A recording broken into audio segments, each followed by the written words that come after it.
ወካይ ነው። ስለዚህ ሲሰገድ መቼም ጣዖት አመለኩ ሊባሉ ነው የእግዚአብሔር ክብር መገለጫ በሆነው ላይ።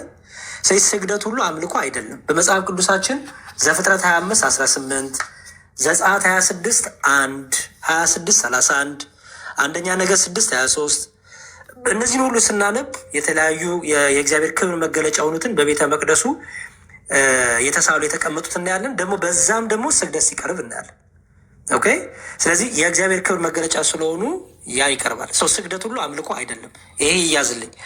ሌላው ለምሳሌ ዘፍጥረት 23 ቁጥር 7 ላይ ቁጥር 12 ላይ ዘፍጥረት 42 ቁጥር 6 ላይ መጽሐፈ ኢያሱ ምዕራፍ 5 ቁጥር 13 ላይ እነዚህ ላይ ስግደት ሲቀርብ እናያለን።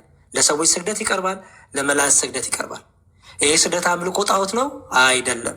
የእግዚአብሔር ክብር የሚገለጥባቸው ስለሆኑ እንዲሁም ምንድን ነው የሚለው ሉቃስ ወንጌል ምዕራፍ 2 ላይ እኮ ዮኒ መልአኩ ሲገለጥ የጌታ ክብር በመካከላቸው በራ እኮ ነው የሚለው። የሉቃስ ወንጌል ምዕራፍ 2 ቁጥር 8 እናንብብ።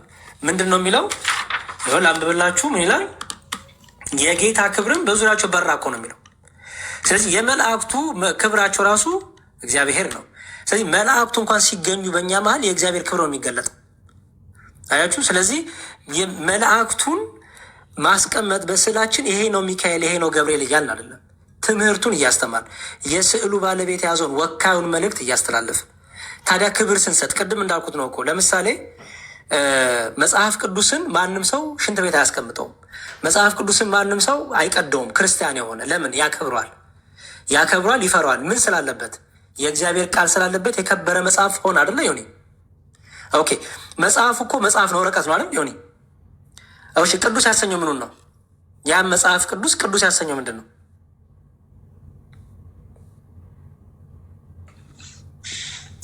የእግዚአብሔር ቃል ስለተጻፈበት ነው። ቃሉ ስላለበት ምን ተባለ? ቅዱስ ተባለ። ስለዚህ ቃሉ ስላለበት ቅዱስ ካልን ሰው አይደልን የጻፈው? በእጁ ሳጽፎ ነው፣ በወረቀቱ ላይ ተቀምጦ ነው። አረ መጽሐፍ ቅዱስን ተወና ያሬዶ የሆነ ክትፎ በፖፖ ቢቀርብለት የሚበላለ በንጹህ ፖፖ ገብቷል። ሳይኮሎጂ ራሱ እንዲሁ መጽሐፍ ቅዱስን ተው፣ ክትፎ ያለ ጥብስ በፖፖ ቢቀርብለት የሚበላ የለም። ሌላው ደግሞ ተራራ እንኳን የክርስቶስ ክብር የተገለጠበት ተራራ እንኳን ቅዱስ ተብሏል። እኛ ቅዱሳት ስዕላት ስንል የእግዚአብሔር ክብር መገለጫ የሆኑ የእግዚአብሔርን ክብር የያዙ መገለጫዎች ስለሆኑ ቅዱስ እንላቸዋለን። ተራራ ድንጋይ እኮ ቅዱስ ተብሏል። ለምሳሌ በሁለተኛ ጴጥሮስ ምዕራፍ 1 ቁጥር 18 ሁለተኛ ጴጥሮስ ምዕራፍ 1 ቁጥር 18 ላይ እኛ በቅዱሱ ተራራ ከእርሱ ጋር ሳለን ይላል። ተራራውን ቅዱስ እያለው ነው እንዴ? የተራራ ቅዱስ አለ ማለት ነው።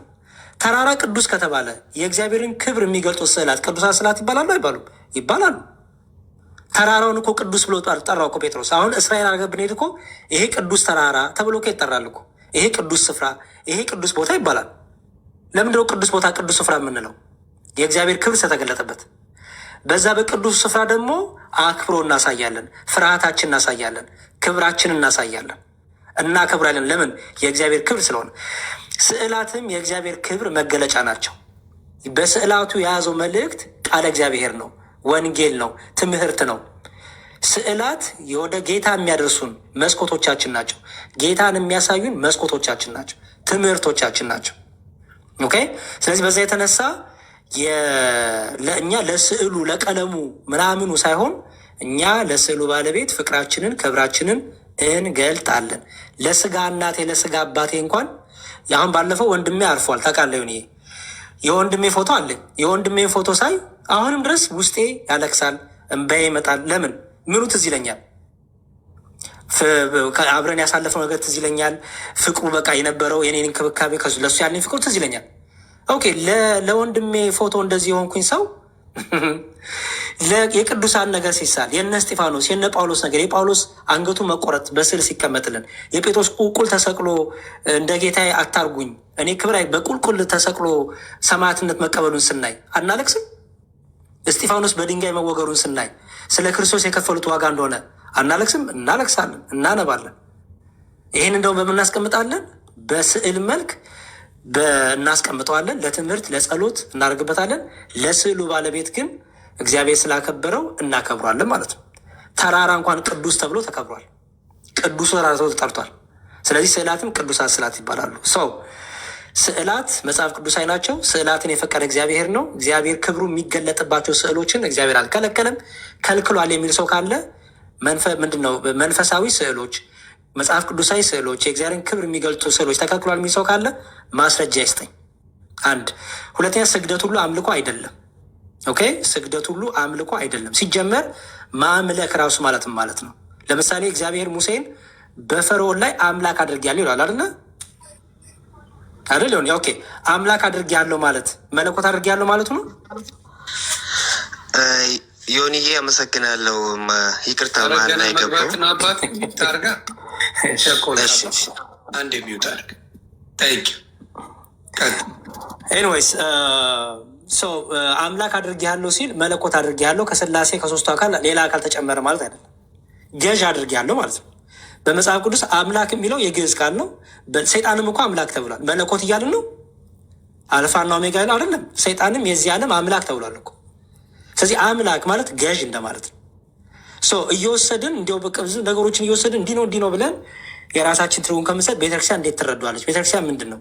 እኔ ለጴንጤዎች ለፕሮቴስታንት ብዬ አይደለም የማላረገውን ነገር አላደርግም ብዬ ወይ ደግሞ የማደርገውን ነገር ማላደርገውን አደርጋለሁ ብዬ የማደርገውን ደግሞ አላደርግም ብዬ ለጴንጤዎች ብዬ ደስታ አይደለም ሃይማኖት። ቤተክርስቲያኗ ጣዖት አታመልክም። ቤተክርስቲያኗ ስዕል አታመልክም። የሚመለክ ስዕል የላትም። ለስዕሉ ባለቤት የስላሴ ከሆነ የነገረ ክርስቶስ ከሆነ አዎ የስዕሉ ባለቤት አምልኮ ይገባልና አምልኮ እናቀርባለን። የስዕሉ ባለቤት የቅዱሳን ከሆኑ ደግሞ ለቅዱሳኑ እንደሚገባቸው ክብር ፍቅር እንሰጣለን። ፍቅራችን እናሳያለን። ምክንያቱም በእኛና በቅዱሳን መካከል በክርስቶስ አካል የተጋጠምን ስለሆነ። ለማንኛውም በዲስከሽን መልክ ሞር እናሳድገዋለን። ስግደት የሚለውን ግን በደንብ ማየት እንችላለን። አሁን የገባ ወንድማችን የቤኒዘር ፕሮቴስታንት ከሆነ ስግደት ሁሉ አምልኮ ነው ወይ በሚለው ራሱ ስግደትን ማየት እንችላለን። ፕሮቴስታንት ነህ እንደ ወንድሜ? ዮኒዬ ትፈቅድልኛለህ? አቤኔዘር እየተጠያየቃችሁ ስለሆነ ትነግረውና ፕሮቴስታንት ከሆንክ ምን ከየት እንደሆንክ ነገረውና መነጋገር ትችላለን። እኔ ያው ኢቫንጀሊካል ነኝ። ያው ወንጌል ኢቫንጀሊካል ማለት የግሪክ ቃል ነው። ወንጌልን አማኝ ነኝ በአጭሩ ማለት ነው። ፕሮቴስታንት የሚለው ብዙ ጊዜ አልቀበለውም። እኔ ፕሮቴስት ከሚል የመጣ ማርቲን ሉተር የራሱ የሆነ እንትን ስላለው እኔ ኢቫንጀሊካል አማኝ ነኝ በአጭሩ ማለት ነው። ኦኬ እኔ ምንድነው ሁለት ነገር ልናገርና ወደዚህ ወደ ፕሮስትሬሽን እንገባለን። ማለት በየትኛውም የመጽሐፍ ቅዱስ ፍቺና በመጀመሪያ ዮኒዬን በጣም አመሰግናለሁ። ብዙ አመት ባይዘዌ ከ2 ዓመትና 3 ዓመት በፊት 1 ዓመት ማለቴ ዮኒ እንዲያስገባኝ ያው እነ ኤርሚ ጋርም ብዙ ጊዜ እገባለሁ። ያው ዮኒን አግኝቼው አላውቅም። አክቹዋሊ እነ ፓስተር ካሳሁን ጋር ምናምን ብዙ ጊዜ እገባለሁ። ዮኒን ግን አንድ ቀን አግኝቼው አላውቅም። መቼ በቃ አወራዋለሁ ምናምን ብዬ አስባለሁ። እና ዛሬ በማግኘት ይህን እድል ጌታን አመሰግናለሁ። ሁለተኛ በጣም ዮኒ እኔ ከብዙ ነገር አንጻር ብዙ ጊዜ ዮኒ በብዙ ነገር ሀሳብ ሲቀያይር ማለት ነው ብዙ ሰዎች የሆነ እንደዚህ ወደዚህ ይሄዳል ወደዚያ ይሄዳል ብለው ያስባሉ እና ለየት ያለ ወደ ገደለው ብንገባ ደስ ይለኛል። አይ ልገባ ነው፣ አጭር ነው አክቹዋሊ እሱ ላይ አድርገው የኔን ሁሉም አፕሪሺየት አዎ አይ ነው አይ ያው ያውቀዋል ግን አብድያ ሲያስኬድ መሆኑን ስለገባ ኖ የኔን ተውና አሁን አይደለም ዮኒ ተጠያየቁ ከሱ ጋር የኔ እሺ በቃ ኦኬ። ሁለት ነገር በጣም ማወቅ አለብን። ቢኮዝ እዚህ ዓለም ላይ ብዙ ነገሮች ሃይማኖቶች የተፈጠሩት ብዙ ሃይማኖቶች ኤግዚስት የሆኑበት ምክንያት አንድ ምክንያት ነው። በሪሰርችም በምንም በክሬዲብል በሆነ ጥናቶች ማለት ነው። እሱ ምንድን ነው? ኢንተርፕሪቴሽን ዲፍረንስ ነው ብዙ ነገሮችን ዓለም ላይ ኤግዚስት እንዲሆኑ ያደረገው። ለምሳሌ አዲስ ኪዳን ማለት ነው የተጻፈው ብዙ ሰዎች ግሪክ ነው ምናምን ነው፣ ኤሸንት ግሪክ ነው፣ ሞደርን ግሪክ ነው፣ ክላሲካል ምናምን ይላሉ። አዲስ ኪዳን የተጻፈበት ኮይን ግሪክ ይባላል። ኮይን ግሪክ ማለት ኮመን በዛን ሰዓት በ1ኛው ሴንቸሪ ማለት ነው። እዛ ኢስት በዚህ ሜዲትራኒያን አካባቢ ሲሰሩበት የነበረ ስለሆነ ሁሉም ሰው እንዲግባባ ኮመን ላንጉዌጅ ስለነበረ ሮማን የሚናገሩበትም ስለነበረ ወይም ዝቅተኛ ማህበረሰብ የነበረበት የሚያወሩት እሱ ስለሆነ ኮይን ግሪክ ነው የተጻፈው። ቆይ ልመጣልህ ነው፣ ወደዛ ልመጣልህ ነው፣ ወደ እንትኑ አባ ይቅርታ። እና የኮይን ግሪክ ፍቺውን ማወቅ አለብን። አንድ አዲስ ኪዳን ስናወራ ቆይ ልመጣ ነው እኮ ወደ አንተ አባ። ምን እናርግ መሰለህ? ይኸውልህ ልክ ቆይ ልመጣልህ ነው፣ ትንሽ ታገሰኝ።